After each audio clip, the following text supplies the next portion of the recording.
खातिर तोहर दुल्हा खो जाई गइल, दिन बारी का तो सब धराई गइल। सुननी हाथी से जनौरी के जन हो जाइबू कोई औरी के।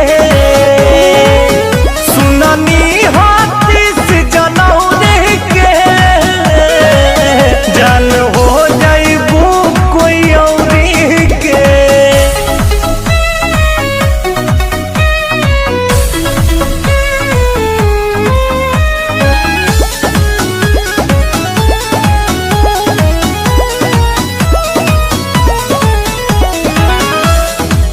जब डोले तोहार ए जान जीना पारिब हो, तोहरा जुदाई में हम रो रो के मर जारिब हो।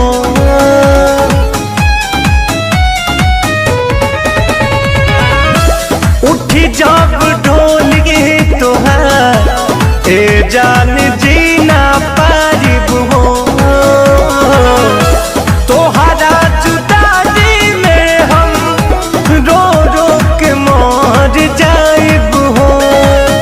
जब दुबारा पे लगी बरियतिया आखिरी हो यही मोर रतिया, मुँह देखब ना फरौरी के जन हो जाइबू कोई औरी के। सुननी हाथी से जनौरी के जन हो जाइबू कोई औरी के।